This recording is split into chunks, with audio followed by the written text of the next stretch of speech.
Доброго дня, дорогие друзья! Вы на канале Project A. С вами, как всегда, Даниил. Это наш очередной выпуск новостей, где вы узнаете всю самую свежую и интересную информацию из мира GameFi. Хотя, справедливости ради, эта неделя прошла довольно спокойно для этой вселенной. Но все же, несколько новостей оказались интересными, и мне уже не терпится с вами их обсудить. Сегодня поговорим о бое в метавселенной между легендами, на удивление, вовсе не киберспорта, о внедрении NFT в социальную сеть ВКонтакте, а также в музыкальную индустрию и, конечно же, обсудим актуальную информацию о играх на блокчейн. Перед этим лишь напомню, что вам обязательно надо заглянуть к нам в телеграм-канал, где вы найдете еще немало полезной информации и, конечно же, там сможете следить за всеми анонсами грядущей и текущих недель.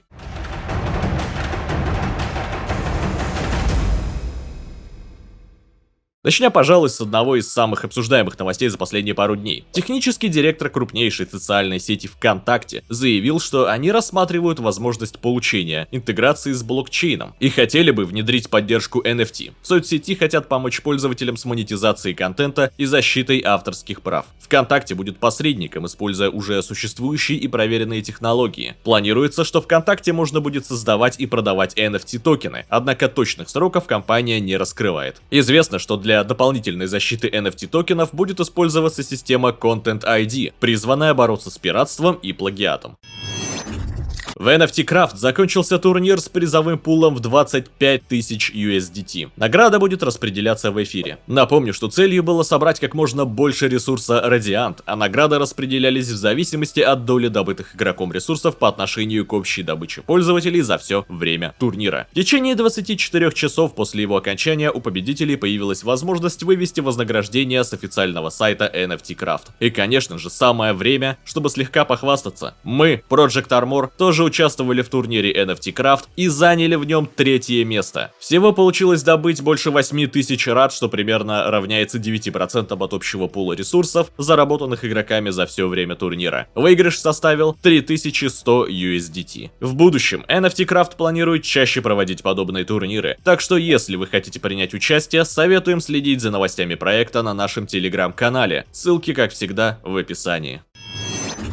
Мегабанк с Уолл-стрит JP Morgan официально открыл магазин метавселенной. 15 февраля банк объявил о открытии нового зала в Decentraland, мире на основе блокчейна, где пользователи могут создавать виртуальные пространства. Новое место, названное Onyx Lounge в честь криптовалютного подразделения банка, украшено изображением генерального директора банка Джейми Даймона, которое превращается в JPEG-изображение Кристин Мой из Onyx. Вместе с салоном Onyx Lounge банк представил отчет возможностей метавселенной для бизнеса.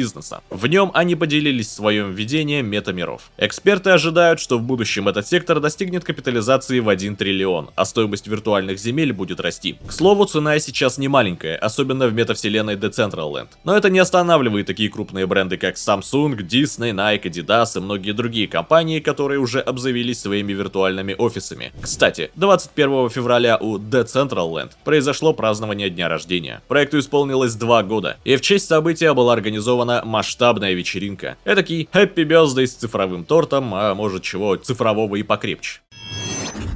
Samsung бесплатно раздаст NFT при предзаказе Galaxy S22 и Tablet S8. Для этого компания использует сеть Theta Network. После оформления предзаказа покупатели получат уникальный код, который нужно ввести в Theta Drop. Предварительные заказы Galaxy S22 и Table S8 стали доступны с 9 февраля, а сами устройства поступят в продажу 25 февраля. Кстати говоря, в 2019 году венчурное подразделение Samsung Next инвестировало в Theta Labs приличную сумму, а в мае 2021 года Samsung объявила о планах внедрить в большинство устройств в серии Galaxy криптовалютный кошелек Samsung Blockchain Wallet. Смартфоны Galaxy также получили возможность подключаться к холодным кошелькам, таким как Ledger Nano S и другим. Интересные настают времена, друзья. Раньше за предзаказ давали там наушники или часы, а теперь NFT-шки, что как нельзя лучше говорит о том, что блокчейн равно будущее. Правда, есть один нюанс. Получить токены могут только жители Южной Кореи, но грустить не стоит, ведь это отличная возможность понять, насколько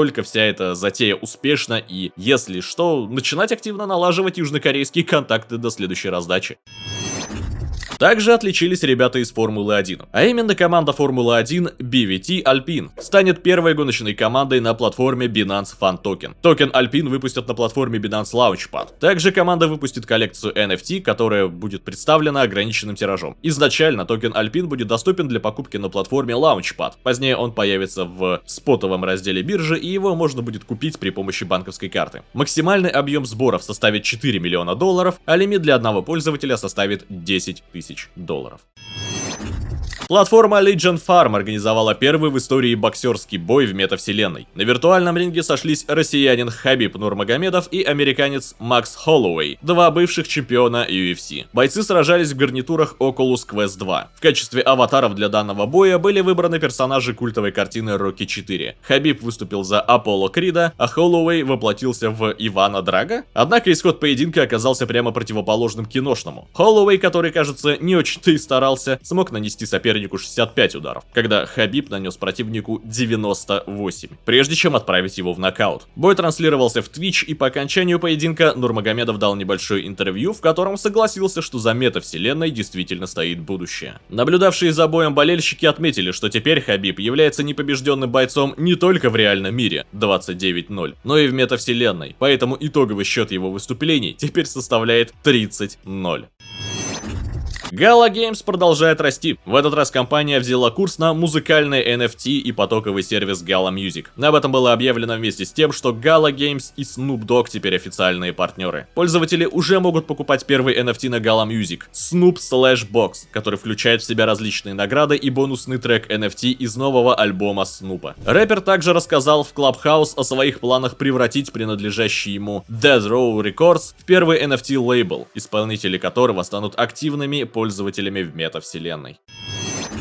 И немножко о грустном. Реакция сообщества вынудила Team 17 отказаться от своего плана по интеграции функций NFT в свою игру. Первоначально издатель планировал войти в растущую область NFT с запуском коллекционных предметов в рамках партнерства с Reality Gaming Group. Упомянутый NFT, как задумывалось, будет черпать вдохновение из 26-летней франшизы Worms, и, как ожидается, будет построен на сайдчейне Ethereum. Но это решение было встречено резкой критикой. Фактически, один известный партнер, AgroCrab, пригрозил прекратить многолетнее партнерство с Team 17, если они продолжат реализацию предложенного плана NFT. Кстати, ребята не единственные издатели игр, которые столкнулись с резкой критикой за свое приключение в пространстве NFT. Издатели игр, таких как Ubisoft, Konami, Square Enix, также стали свидетелями высокого уровня негативной реакции со стороны членов своего сообщества, после того, как объявили, что хотят интегрировать NFT в свои игры. Однако, несмотря на критику со стороны сообщества, Ubisoft запустила платформу Ubisoft Quartz NFT с Tom Clancy's Ghost Recon Breakpoint.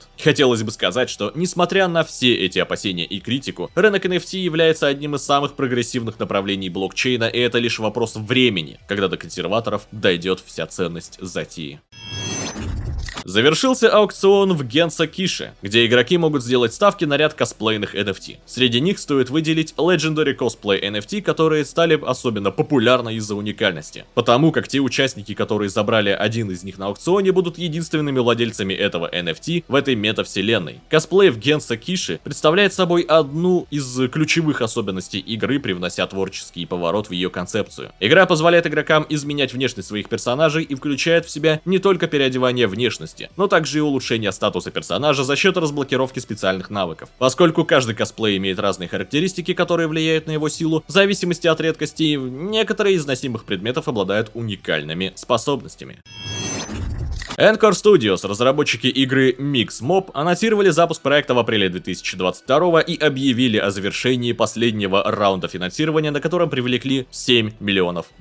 Раунд возглавил фонд Defiance Capital. Mixbox построена на блокчейне Solana и представляет собой play-to-earn игру с множеством механик, от карточных механик до полноценной ММО. Игроки смогут менять NFT-маски своим аватарам, а сами аватары Mixbox представляют пользователям ранний доступ к airdropам и наградам. Кроме того, все владельцы Mixmob NFT станут членами Mixmob DAO. Игра разработана Encore Studios, которая собрала отличную команду с опытными разработчиками, которые ранее работали над такими играми как FIFA, Halo, Battlefield, работала в таких студиях как Disney и Nintendo.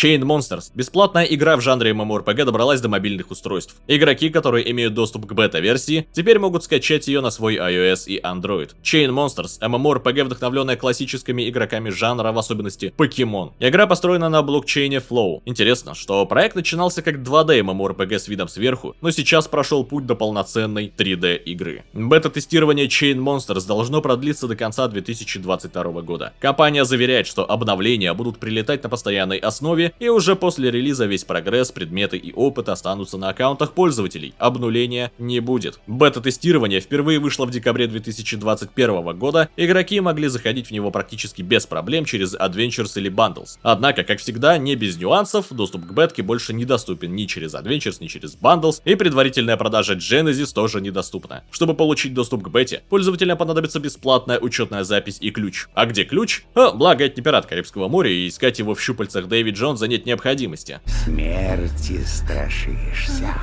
Все гораздо прозаичнее, его можно получить через специальные розыгрыши от команды разработчиков. Также их раздают активным пользователям в Discord и Twitter, ну либо по классике просто купить. В среднем цена ключа варьируется от 15 до 45 баксов, что в целом не так и много.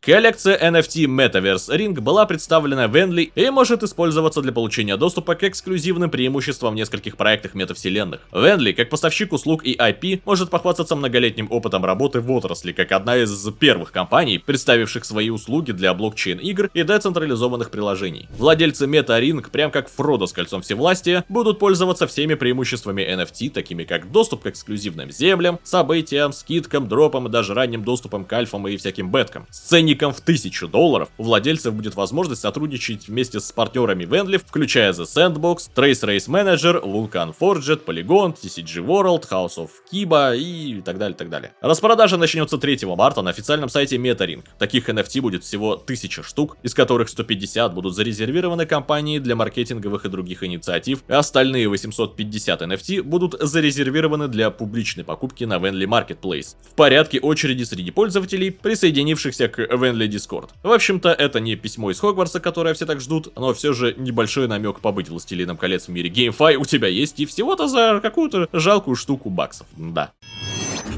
Titan Hunters анонсировали грядущее большое обновление. Разработчики планируют выпустить альфа-версию в тестовой сети Binance Smart Chain. После того, как версия Testnet будет надлежащим образом протестирована, загорится зеленый свет для бета-версии. Соответственно, тест планируется на 5 марта, а официальный запуск в основной сети 19 числа. Также анонсирована новая распродажа NFT, но пока еще в компании ведутся внутренние обсуждения деталей, поэтому подробности будут известны позднее. Так что не пропускайте наши ролики, чтобы вовремя сгочить на сейл. Кстати говоря, обзор на Titan Hunters тоже грядет.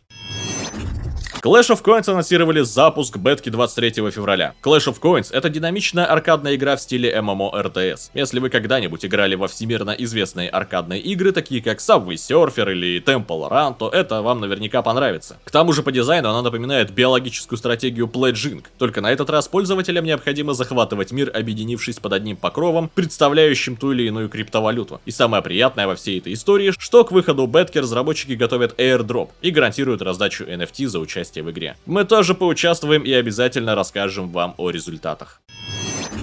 А на этом все, дорогие друзья. Спасибо за просмотр. Не забывайте подписываться на наш канал, оставлять ваши реакции в виде комментариев и лайков и залетать к нам в тележку. До новых встреч. Пока.